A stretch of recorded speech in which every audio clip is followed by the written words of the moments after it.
சாதுக்கெல்லாம் சாப்பிடாம காத்துக்கிட்டு இருக்காங்க சாமி, சீக்கிரம் போங்க.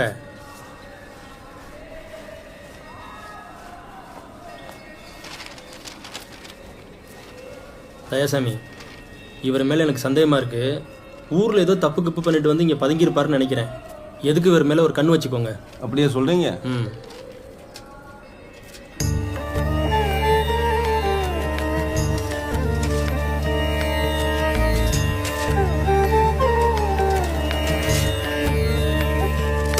என்ன ராதாகிருஷ்ணன், எதுக்கு வெள்ளை வெட்டி கட்டியிருக்கீங்க? காவி வெட்டி கட்டிட வேண்டியதானே? எல்லாத்துக்கும் சிரிப்பா? என்ன சாமி?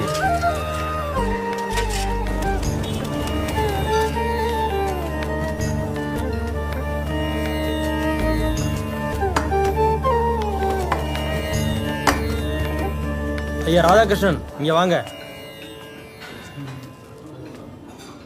காலையில் தர்மசாலையில் இருக்கீங்க, இப்போ இங்கே எதுக்கு வேலை பார்க்குறீங்க?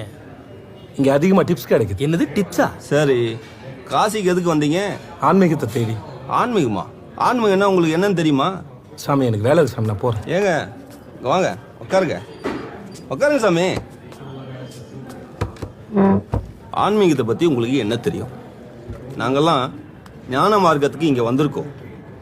ஆன்மீகத்தை பற்றி சொல்கிறீங்களே, ஆதி சங்கர் தந்த அத்வைதம் பற்றி தெரியுமா உங்களுக்கு? உங்களுக்குள்ளேயும் கடவுள் இருக்கா தெரியுமா? ஏன் சாமி, அவர்கிட்ட போய் அகம் பிரம்மாஸ்மின்னு பேசிகிட்டு இருக்கீங்க? அடப்தாசி பற்றி கேட்டால் தெரியும், அத்வைதத்தை பற்றி அவருக்கு என்ன தெரியும்? துவைதம் தெரியுமா? வசிஷ்டா வைதம் தெரியுமா? சாமி, காசுக்கு அலையிறவருக்கு இதெல்லாம் புரியுமா? சாப்பிடுங்க.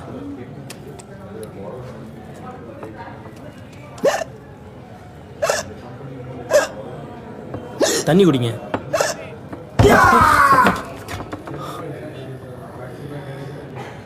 எனக்கு விக்கல் வந்தால் நிப்பாட்ட தெரியும். மன்னிச்சுக்கோங்க சாமி, சாப்பிடுங்க.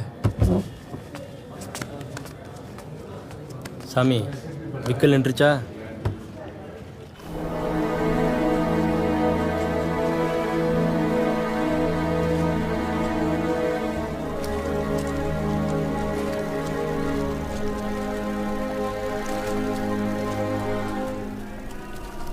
ஏங்க ராதாகிருஷ்ணன், நீங்கள் யார்? எதுக்காக இங்கே வந்திருக்கீங்க? கையில் ஒரு ஃபோனும் கிடையாது, காவி வேஸ்ட்டும் கட்ட மாட்டேங்கிறீங்க. எங்களுக்கு உங்கள் மேலே சந்தேகமாக இருக்குது. உண்மையை சொல்லுங்கள், எதுக்காக இங்கே வந்திருக்கீங்க? நான் உங்களை மாதிரி அறிவாளியோ ஞானஸ்தனோ கிடையாது.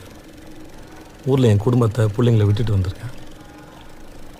அவங்கள காப்பாற்ற நான் சம்பாரித்து அனுப்புகிற பணம் மட்டும் பத்தாது, என் புண்ணியத்தையும் அனுப்பணும்னு நினச்சேன். அதான் நம்ம தர்மசாலையில் வேலைக்கு செஞ்சேன்.